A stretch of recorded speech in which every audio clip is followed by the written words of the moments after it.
Guys, welcome to Oz Kenya Talk Show. This is your online platform where we share, engage, and motivate each other. We are based here in Melbourne, Australia. Welcome. And today I have a very special guest. Welcome, Peter. No, thank you. It's a pleasure to be here. Thank you for having me. Congratulations for launching your legal practice. Yeah, it's been a ride, yeah. Yes. And how is the weather treating you? No, it's been good. Like, it comes with two sets of things that we're dealing with. One is running a business, Yes, and yes. then there's all the special rules around running a law firm, right? Yes. And so it's like we're trying to deal with these two sets of rules, and there's a lot of hoops to jump through. But I think it's good because I've got there's two of us in the business, so I've got my business partner with me. Yeah. And so what I think has been really good is having somebody who I can always bounce the ideas off and just double check and tell me like, oh no, we should do it this way. Yeah. So I think that's been a big help here. But we're going good. I'm going all right so far. As we begin as Kenya Talk Show, this is a talk where we shall be bringing you word under to Kenyans, and also Kenyans meeting the word under. And today, let's get to know about Peter, our guest today. So who is Peter? So I'm originally from Zimbabwe. Yes. So I was born there, and then when I was 7 years old, that's when we moved to New Zealand. Yeah. And then so I was in New Zealand with my mom, dad, and my little sister. Yeah. And so I spent about 16 and a half years in New Zealand. So I, continued primary, did high school and university there. Mm. So then when I studied, I did my double degree. I did a business degree and a law degree as well. Yeah. I get to the end of university in 2020 when there's COVID, right? Yeah. And so I'd had this graduate role I got with one of the law firms. Yeah. And so I was like, oh, cool, I've got a good job at a fancy firm, blah, blah, blah. Everything's sorted. Yeah. And then because of COVID, the offer got cancelled. Yeah. And so that happened with a lot of people in the law firms where they were cancelling their graduates. Yeah. Because they're like, the economy and everything going on. Yeah. And so late 2020, I'm looking at graduation, no job, and I tried to search around in New Zealand for a job. Yeah. But there was just not much coming up. Yeah. And so that's when I decided, let me just give it a go to move to Australia and see if I can find something there. Yeah. So then I moved here at the end of 2020, and then get to Melbourne. Yeah. Looking for, and I started off at Deloitte, and then I was looking for a legal role. But at the time, legal roles are a bit hard to get in 2021 here in Melbourne. So I took my first gig in Sydney. Yeah. And then so I was like, cool, once I find the right job in Melbourne, I can move back. And then so I eventually moved back. So it was a lot of moving. Yeah. So settling is not that easy. No, it's not. It can be a scary process, right? Yeah. And I think one of the scariest things about that process was in New Zealand, I'm like, cool, I'm leaving, but I haven't got a job lined up. Yeah. And so there's a lot of uncertainty, Yeah. right? So yeah, like resettling in a new environment, it's not always the easiest. It just takes some time. Exactly. A lot of immigrants find it very hard to settle when they come here. Yeah. But when people are back at home, they think it's that easy to just come land and you start collecting money from the airport. Exactly. Yeah. But it's not that easy. It's a process. Yeah.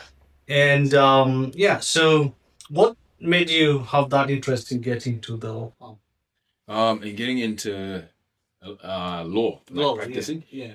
It was just a couple of things. So since I was growing up in Zimbabwe, right, I'd always because Zimbabwe is a place, like a lot of African countries, we've had interesting history in terms of like economy, politics, all of that.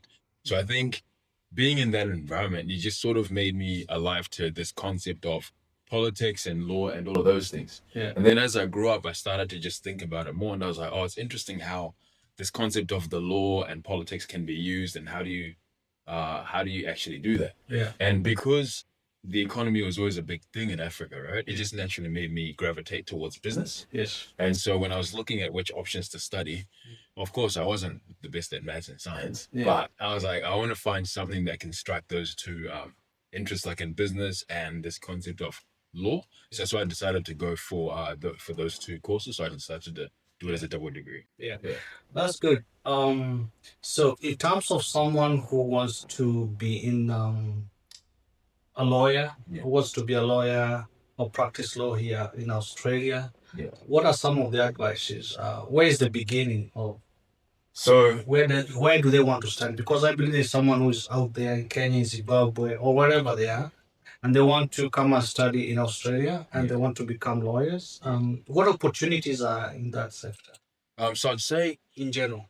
yeah, in general, like the good thing I like about Australia is it's a big economy, it's sophisticated, there's a lot happening, right? So there's a lot of areas of law that people can explore.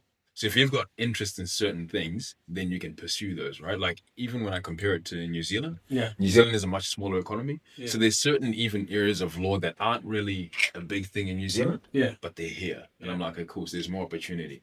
But in terms of someone wanting to come and do it here, it's the first question of whether they've already qualified and they want to move over, or they want to come over as a student, start studying. Yeah. If it's somebody who's already qualified, then typically what they'll need to do is they would come over here, and then they would basically apply to the law society, which depending on which state they live, and then they'll go through that process of having their qualifications checked, and then they'll be like, okay, you need to study these courses, and then you can convert your license and start practicing law here.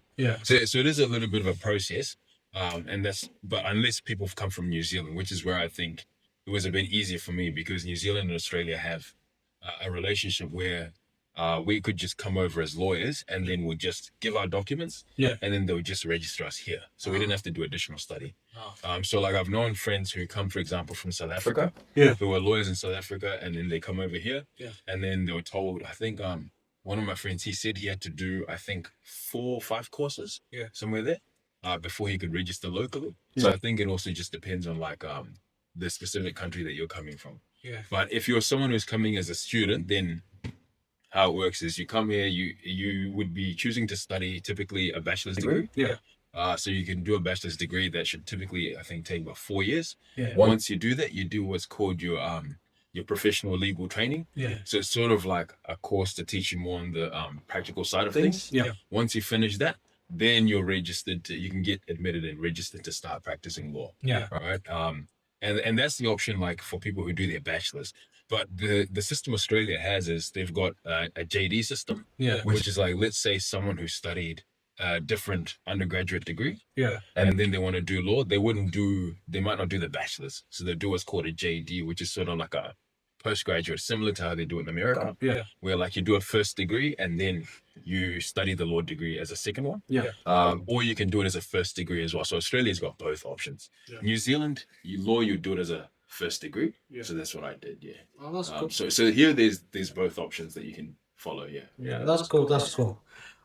So guys, wherever you are, it's always good to do more research on what you want to, the process of becoming what you want in Australia. Exactly. So again, you don't frustrate yourself with expectations because there are rules to follow in this country. A lot of them. A lot of people have come with big degrees here, a lot of study, and then they find it's very hard to settle down. Some decide to go back.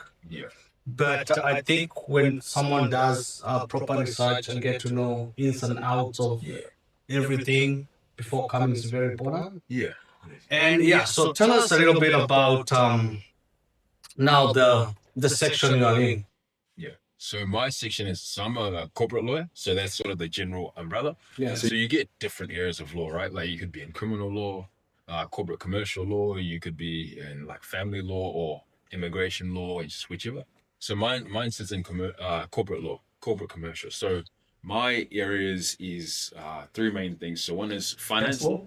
So people who want to borrow money, lend money, whether that's for like your business or to buy property, or if you want to do like developments, that kind of thing. Then there's the investment side. So if you are wanting to like invest money in something, whether by yourself or like other people, making sure that all of the documents are, the legal documents are there and you have someone to check it. Because, a lot of the time for these things, people end up putting in a lot of money. So you just want to make sure that you have a lawyer who checks everything and knows like, okay, this is all in order. And the other one is wealth management. So how do you set up structures that help you to not only build wealth, but manage it and pass it on to your children and future generations, right? So that's where it comes in for people, things setting up like trusts, or you might do like things like loan agreements in family to help those things, or like just structuring your affairs. Or people can do things like wills as well, because those are all important in terms of managing your wealth, right? So that's what I was really interested in, is having the knowledge around how people, essentially the broad thing is about investing in wealth. Yeah. Whether that comes in the form of borrowing money, because Yeah. borrowing money also can contribute to your wealth as well. Yeah. How do you manage those things effectively? And are you using the right structures to do that the best way you can? Yeah. Because I was fortunate enough to work in some really cool places, and it just gave me an insight into some of the things that certain businesses and people and high net worth individuals they do. Yeah. And so I'm like, oh, okay, cool. These are the kind of things that people are doing. And so I wanted to take that knowledge and then be able to apply it to my own business. So that's how I ended up choosing my areas. Yeah. Yeah, that's good. That's good. Now that you mentioned about people borrowing money, a lot of immigrants come here in Australia. They form groups that involve exchange of money, as they do back at home. There are different types of money exchange that happens. Yeah. They are what I don't know whether you've heard about the merry-go-round. Oh yeah, it's sort of like the savings one, right? Yeah. We have that in the Zim community. Like everyone pulls it, and then one person gets it this fortnight. Then is that the one you're talking about? Yeah. And then also there is where people decide to come together, contribute in intention of buying land together, investment together. Yeah. And we hear a lot of stories that money has gone down the drain, or something has happened with the group, or let's talk about someone has decided to withdraw. Yeah. I mean, these are things that might not be in the mainstream communities, but again, it is so much into migrant communities. So, how can you advise them in this area? Because I think this is something very common. I've seen it happening, and I've experienced it happening. So, how can you tell them? And also the legal things that are here in Australia. I mean, how do the two? So there's a few things to that situation, right? Yeah. One is every person who's contributing the money. Yeah. How are they contributing? What structure do they use? Yes. Are they just like I'll contribute and in my own name or through something else? Yeah. And what's the actual structure that they're all joining together in? Are they setting up a company to put the money into to buy the land? Do they have a trust there? Yeah. That sort of thing. So you'd be looking at how everyone's getting in, how everyone's putting the money in, and the structure that they're going to use to buy the land. Yeah. Because that's also important because of getting the money out when you, for example, sell the project. Yeah. Or also from like a tax perspective, right? Yeah. So it's important to have the right structure. So that's one of the things. The other thing that I think is very important here legally is withdrawing money. Yeah. So you need to have your rules about when can people withdraw money and when can't they? Yeah. Because what isn't good is where everyone puts in the money, right? Yeah. And then everyone thinks the project is going ahead, and then one person has a personal situation which is unfortunate, but then they want to pull their money out, and then it might affect everyone else in the group. Exactly. So in the work I've done, has been around making sure that the documents are clear. Yeah. Everyone's putting in this amount of money. The money is locked away for this long, so you can't take it out whenever you want. Yeah. And for when people do decide to take it out, what are the penalties? So, for example, you might say, you have to pay, you lose out on potential profit or whatever it might be, because you also want to make sure that everyone is safe in that sense, right? So people can't just pull their money out when they decide to, because then that affects the whole group. Yeah. And then, sorry.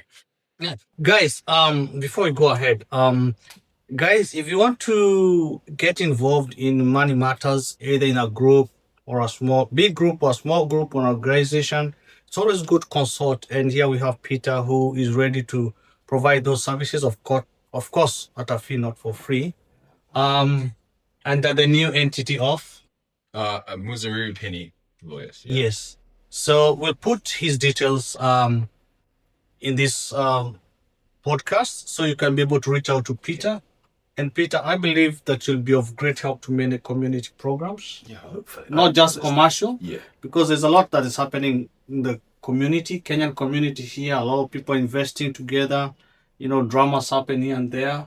I've had other people who have, spent money and then it go down the drain, or someone decides to withdraw. I mean, it's a lot of frustration. Yeah, it is. And these are things that people want to bring from their home country, practices they have seen working. Yeah. But again, it doesn't work always with some people here.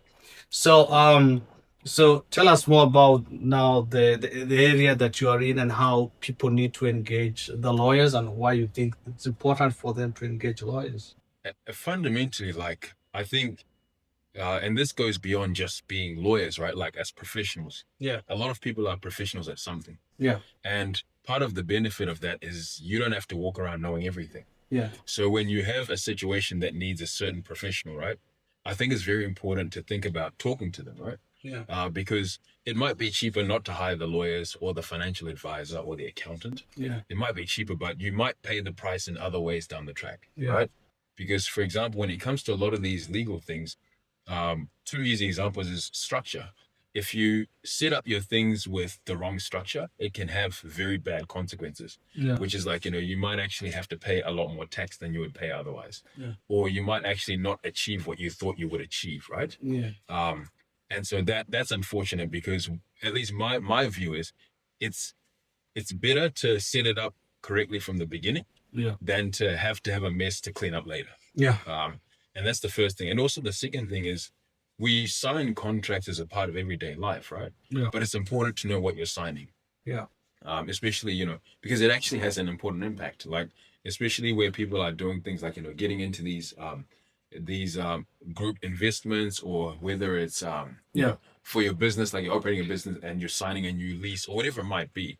It's important to have somebody who understands the contracts, reviews it, and tells you, okay, these are the problems, this is okay, that sort of thing, right? Yeah. Like it's just really important to have these things checked, because you've got a professional who they know what they're doing, they're trained in it, and so there'll be a lot of things that they can advise you on Yeah. that you might not actually think about. Yeah. Because it's not about the really good advisors I find are the ones who don't just look at what are you doing right now. It's somebody who says, okay, Michael, you're saying you want to buy, let's say you want to buy a house. Yeah. And then so I'll have a conversation with you around, okay, well, what's happening in your life? What's the structure you used to buy the house? Is that the best one? And what about, for example, in your will, when you pass away, do you want to give the house to your kids? Yeah. Those are conversations we need to have, right? Yeah. Because if you just have someone who just looks at, or if you're not having an advisor and you're just looking at, I'm just doing this, I'm just buying a house, there's a lot of other things you miss out on. But the good advisors ask you questions and they're like, okay, well, if you are thinking about this house here, but this is going on in your life, you want to do this in your will when you pass away, this is how we should do it. Yeah. And so it helps things move along better. Yeah. I think that's another topic we shall maybe another day talk about will, because that's another big, huge thing I think people need to talk about, especially migrant communities. They need help with that. And I think it is very important to engage, as you said, an expert in a certain area. And guys, it's very important, very good to be able to think about, as Peter said, their cost you might be going to a cheaper way right now, but later on end up paying heavy. And also understanding those structures very important. Now, in terms of services that you're offering, how can people be able to reach you? How can people be able to reach you? So we have a couple of ways. So we've got our website. Yeah. That's the main one. So it's got our contact details there for both myself and my partner. It's got our email address. We've got LinkedIn page. We've got a Facebook page. We've got an Instagram. Yeah. So really, all of those ways you can reach us. As soon as you just type in our names, we'll pop up somewhere. Yeah. Yeah. So guys, check Muzariri Penny. Muzariri Penny. All right. So thanks a lot for coming to our podcast this afternoon. We really appreciate your presence here. And I believe we'll be having more sessions. And I believe the community would like to know more things. But guys, you want to know more about commercial law, Peter is here. And we'll be reaching out right on the comments. Things you'd like to learn more from Peter. And also how to reach Peter, we'll let you know. Thank you and God bless you.